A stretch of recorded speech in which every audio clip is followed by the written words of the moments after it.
अस्सलाम वालेकुम दोस्तों, इन साइड भी मौसम फकर में कुछ आमने ले जनाब हतमी और फैसला कुन मुलाकात हो गई है, लेकिन इस मुलाकात में एक फड्डा हो गया और फड्डा भी बहुत ही ज़्यादा ख़तरनाक। बल्कि अगर मैं ये कहूँ कि इस फड्डे ने कोई ऐसी एक शिद्दत पैदा कर दी है जो आज से तकरीबन 22 महीने पहले पैदा हुई थी, तो ये कहना कुछ ज़्यादा गलत नहीं होगा। और माहौल भी बिल्कुल वैसा ही गर्म होने जा रहा है जैसे आज से 22 महीने पहले था, तो ये कहना भी बहुत ज़्यादा गलत नहीं होगा। और ये कहना भी बहुत ज़्यादा गलत नहीं होगा कि उस वक़्त एक शख्स मैदान में था और इस मरतबा 2 शख्सियात मैदान में हैं और इनका टारगेट वही है जो 22 महीने पहले था। लिहाजा ये गेम जो है अब ज़रा थोड़ी सी ख़तरनाक होती चली जा रही है, अगरचे इसके बावजूद कि हतमी और फैसला कुन मुलाकात के अंदर कुछ मामलात तय भी हो गए हैं। कैसे और क्यों? यकीनी तौर पर ये एक अहम सवाल है। और सवाल ये भी है कि इस मुलाकात के अंदर या इस मुलाकात के नतीजे में जो फड्डा है जो सामने आया है, वो फड्डा क्या है, उसकी नौयत क्या है और क्या इस फड्डे के हल होने के या इस फड्डे के तय होने के किसी तरह के कोई इम्कानात पाए जाते हैं या नहीं। और सबसे इंपॉर्टेंट सवाल ये है कि जनाब हतमी और फैसला कुन मुलाकात के इन 2 शख्सियात के दरमियान हुई और इस मुलाकात का फाइनल आउटकम क्या इस हद तक है कि इसके ऊपर इजहार इत्मीनान किया जा सके। इस सारी सूरत हाल पर आपके साथ बात करूंगा, लेकिन इससे पहले एक और खबर जो इसका आपके साथ शेयर करना बहुत ज़्यादा ज़रूरी है, उसका जिक्र करना बहुत ज़्यादा ज़रूरी है, क्योंकि इसका ताल्लुक आम आदमी से, मेरे और आपके साथ है। 10 लाख लोग इसकी लपेट में आने जा रहे हैं और 10 लाख की तादाद बहुत ही ज़्यादा है, ख़ासतौर पर उस मौके पर जब इस मुल्क के अंदर इंतखाबात का माहौल बनने जा रहा है। 10 लाख लोग उस मौके पर टारगेट होने जा रहे हैं जिनको आइडेंटिफाई भी कर लिया गया है और उनको बाकियों से आइसोलेट भी किया जा रहा है। उस मौके पर किया जा रहा है जब इस मुल्क के अंदर इंतखाबी शेड्यूल की अनाउंसमेंट होने जा रही है। यह सब कुछ उस मौके पर होने जा रहा है जब पाकिस्तान में इस महीने की महंगाई की शरह 40% होने जा रही है और इस महीने और इस हफ्ते में महंगाई की शरह ऑलमोस्ट 48% के करीब पहुंच चुकी है। यह सब कुछ उस मौके पर होने जा रहा है जब इस मुल्क के अंदर कानून की हुक्मरानी नाम की कोई चीज हमें होती हुई नजर नहीं आ रही। अलबत्ता यह बात तय है कि 10 लाख लोगों को सिंगल आउट करके अलग करना एक ऐसा इम्कान है जिसके नतीजे में इस पूरे के पूरे पॉलिटिकल सिचुएशन के ऊपर एक बहुत बड़ा क्वेश्चन मार्क लग सकता है और इस सिचुएशन के ऊपर टलियों का खड़कना भी बनता है और इस सूरत हाल का नोटिस लिए जानना भी बनता है। IMF का वक्त अभी रिसेंटली पाकिस्तान के दौरे पर था और उसने इस मुलाकातों के दरमियान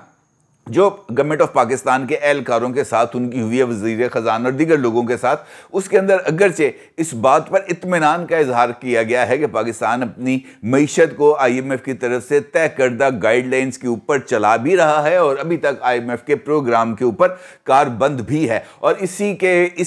जज्बे के इजहार के ऊपर IMF की तरफ से पाकिस्तान को $70 करोड़ की इमदाद देने का फैसला भी कर लिया गया है और यह बताया गया है कि जनाब अगले चंद रोज में ये 70 करोड़ या $77 करोड़ जो हैं वो पाकिस्तान के फॉरेन करेंसी रिजर्व्स में आ जाएंगे। लेकिन अब इसके एवज क्या करना है, ये एक बहुत इंपॉर्टेंट सवाल है और यहीं पर 2 ऐसे नकात सामने आते हैं जो मेरे और आपके लिए बहुत ही ज्यादा तशवीश का मुकाम बनने जा रहे हैं, क्योंकि ये सब कुछ इंतखाबात में, इस वजह से कह रहा हूं इंतखाबात के सिनेरियो के अंदर कोई भी पॉलिटिकल गवर्नमेंट या ऐसी गवर्नमेंट जिसके बारे में इस बात का अंदाजा हो कि जनाब इसकी किसी भी तरीके से पॉलिटिकल एफिलिएशंस मौजूद हैं, इस तरह के इकदामात नहीं करते। अब बिजली ऑलरेडी बहुत ही ज़्यादा महंगी हो चुकी है, गैस में अभी रिसेंटली इजाफा किया गया है इसकी कीमतों में। IMF की तरफ से गवर्नमेंट ऑफ पाकिस्तान को बाज़ाब्ता तौर पर इस बात के लिए तहरीरी तौर पर पाबंद कर दिया गया है कि दिसंबर के महीने में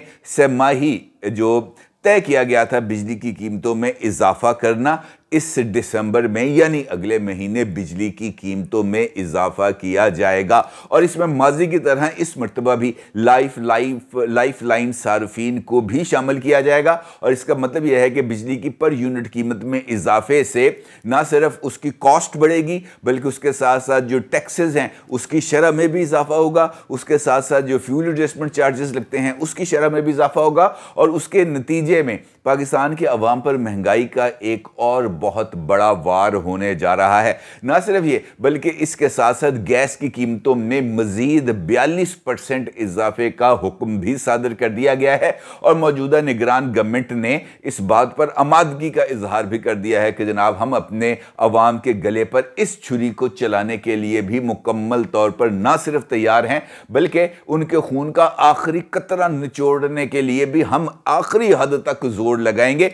और उसके लिए पाकिस्तान में जो टैक्सेस रेवेन्यू की कलेक्शन है उसको IMF के टारगेट यानी तकरीबन 8,000 अरब रुपए के करीब लाया जाएगा, जो इस वक्त हम उसके बहुत ज्यादा करीब होते हुए नजर नहीं आ रहे। ना सिर्फ ये, बल्कि इसके साथ साथ 10 लाख लोग जिनका जिक्र मैंने आपके साथ गुफ्तगू के आगाज में किया था, उन 10 लाख लोगों को टारगेट किया जा रहा है जो बेचारे गलती से या किसी भी वजह से जिम्मेदार शहरी होने के नाते उन्होंने अपनी टैक्स रिटर्न्स फाइल कर दी थी, फाइलर बन गए थे, क्योंकि उस वक्त उनका यह ख्याल था कि जनाब हम अगर फाइलर बनेंगे तो हमारे लिए कुछ आसानियां होंगी। लेकिन इस माशी बहरान ने उनके अंदर इस कैपेसिटी को भी शायद खत्म कर दिया कि वो नील के लिए, नील का जो अपनी असेसमेंट है, नील जीरो असेसमेंट देने के लिए भी किसी टैक्स कंसल्टेंट को 2-4-5 हज़ार रुपया देने की पोजीशन में नहीं है और इस वजह से उन्होंने अपने टैक्स रिटर्न्स को फाइल नहीं किया। अब इसके लिए जो इंपॉर्टेंट फैसला है वो ये किया गया है जनाब कि ये जो 10 लाख लोग हैं जिन्होंने किसी भी वजह से अपनी टैक्स रिटर्न्स को फाइल नहीं किया गया, गवर्नमेंट इनसे जबरदस्ती यहां पर अंगूठा रख के, बल्कि गोडा रख के जनाब पैसे वसूल करेंगे। इन 10 लाख लोगों से रिटर्न्स को तलब भी किया जाएगा और इनके ऊपर जुर्माना भी आयद किया जाएगा और जुर्माना अदा ना करने पर इनके लोगों के, इन फाइलर्स के नाम के ऊपर जो बिजली और गैस के कनेक्शंस हैं उनको मुनक़ता भी कर दिया जाएगा और इनकी मोबाइल फोन सिम्स को ब्लॉक भी कर दिया जाएगा। यानी इनका समाजी बाइकआउट, माजी में नहीं करते थे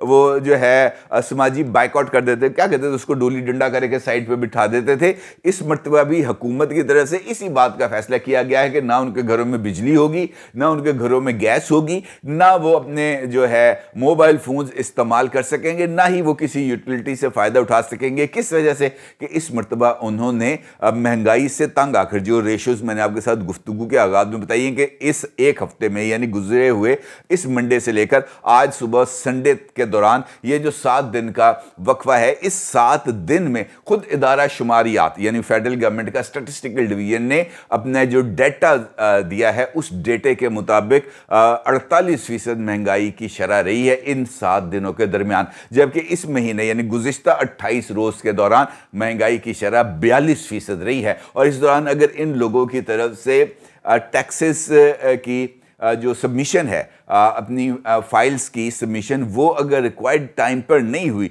तो उसके बस इनको कोई नोटिस जारी करने के या इनको वार्निंग जारी करने के या इनको ये एक और डेडलाइन देने के कि जनाब आप 10 लाख लोग हैं, आपके लिए खुसूसी एमनेस्टी स्कीम है कि जनाब 1 हफ्ते के अंदर या 10 दिन के अंदर आप दोबारा अपने रिटर्न्स फाइल कर दें, टैक्स पे कर दें। इसकी बजाय हमने डायरेक्ट ही हुक्म दे दिया कि इनके गले काट कर रख दें। यार ये कोई, आप मुझे खुद बताएं कि कोई इसका कोई फ़ायदा है, जबकि दूसरी जानिब हमारी पॉलिटिकल लीडरशिप इस मौके पर टोटल डिस्कनेक्ट में हमें नजर आ रही है, टोटल डिस्कनेक्ट में। पाकिस्तान तहरीक इंसाफ इस वक्त सर्वाइवल की लड़ाई लड़ रही है और एक और लड़ाई लड़ने की तैयारी कर रही है। पाकिस्तान मुस्लिम लीग नवाज वो अपने तौर पर इस वक्त प्राइम मिनिस्टर ऑफिस में बैठे हैं और उनको इससे कोई गर्ज नजर नहीं आ रही कि जनाब ये हमें वजारत उज़्मा के बाद कोई और चीज़ रिक्वायर्ड है या नहीं। वो अभी से ही वजीर आजम भी बन चुके हैं, अभी से वजारत उज़्मा के प्रोटोकॉल भी ले रहे हैं और अभी से वजीर आजम के तौर पर अहकामात भी उनकी तरफ से जारी किए जा रहे हैं। लिहाजा डिस्कनेक्ट है। इतना कॉन्फिडेंट है कि उन्हीं की जमात के सरकर्दा लीडर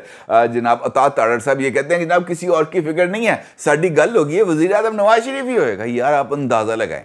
इस सिचुएशन से, इस सोच से अंदाजा लगाएं कि उनको लोगों के वोटों की इज्जत का कोई ख्याल नहीं है। उनका ख्याल यह है कि हमारी बात हो गई, लिहाजा हम वजीर आजम बनेंगे। बिलावल भुट्टो साहब मुस्लिम लीग नून के बाद यानी नवाज शरीफ साहब को तनकीद का निशाना बनाने के बाद गुज़िश्ता 5 रोज से मुख्तलिफ जगहों पर इंतखाबी मुहिम चला भी रहे हैं और अब उनका टारगेट पाकिस्तान की इस्टेब्लिशमेंट बनती चली जा रही है और वो ये कह रहे हैं कि किसी को ज़बरदस्ती वजीर आजम बनाया गया तो अवाम कबूल नहीं करेंगे। ये पैगाम मेरे और आपके लिए तो नहीं है, ये पैगाम है नवाज नवाज शरीफ साहब के लिए, शहबाज शरीफ साहब के लिए या पाकिस्तान की इस्टेब्लिशमेंट के लिए, क्योंकि इन्हीं तीनों को एड्रेस किया गया है मेरा ख्याल है बिलावल भुट्टो साहब की तरफ से। लिहाजा ये जो एक सिचुएशन है बहुत ही ज़्यादा अहमियत की हामिल है और इस सिचुएशन के अंदर अमरीकी सफ़ीर डोनाल्ड ब्लूम साहब ना सिर्फ मुतहरक हैं बल्कि उनकी तरफ से मुख्तलिफ मुलाकातें भी हो रही हैं। लाहौर के अंदर उनकी मुलाकात हुई है जनाब नवाज शरीफ साहब से जाती उम्रा में, और इस मुलाकात ने बहुत ही ज़्यादा आईब्रोज को रेस कर दिया है। ना सिर्फ आईब्रोज को रेस किया है बल्कि बहुत ही ज़्यादा सीरियस किस्म के सवालात उठा दिए गए हैं।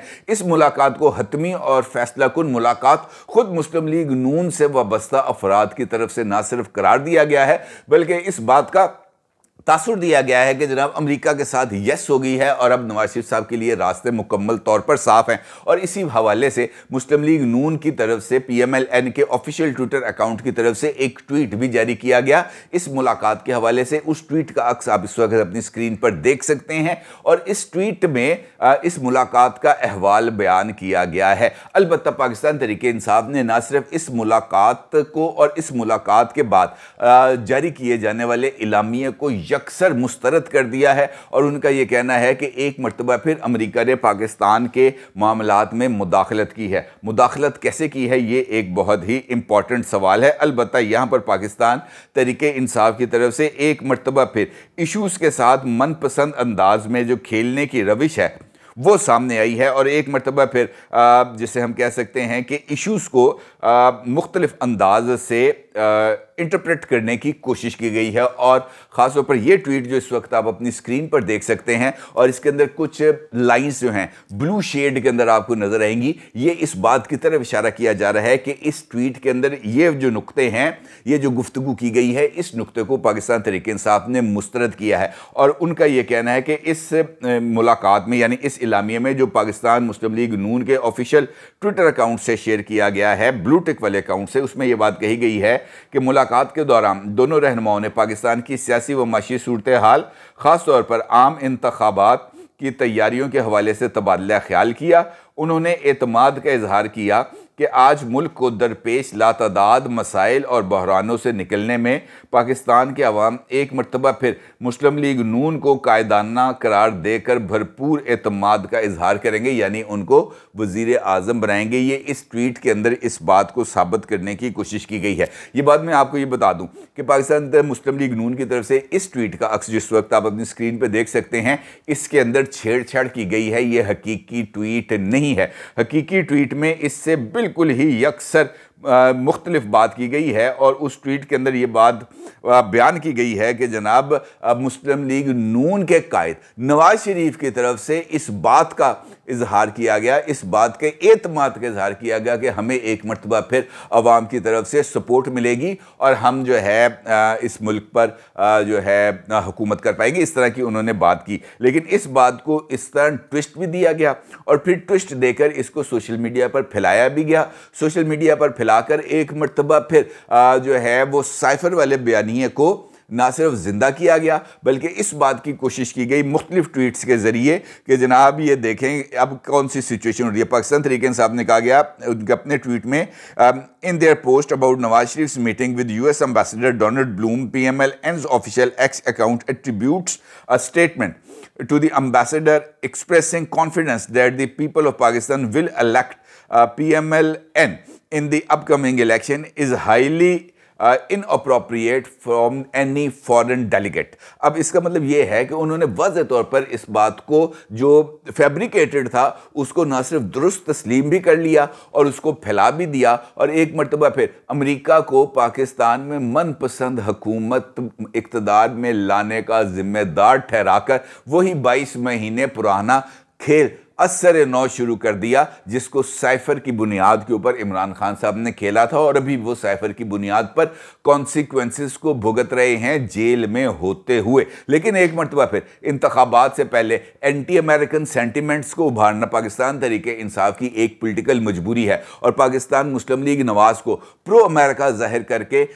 एंटी अमेरिकन वोट के जरिए उनको इक़्तिदार से बाहर धकेलने की जो कमाल स्ट्रेटजी बनाई गई है, इस मुलाकात के नतीजे में वो बहुत ही ज़्यादा ना सिर्फ मानी खेज़ है बल्कि इस बात की तरफ इशारा करी है कि पाकिस्तान तहरीक इंसाफ इक़्तिदार में आने के लिए किसी भी एक्सटेंट तक जा सकती है और एक मरतबा फिर साइफर जैसा खेल खेलते हुए एक नए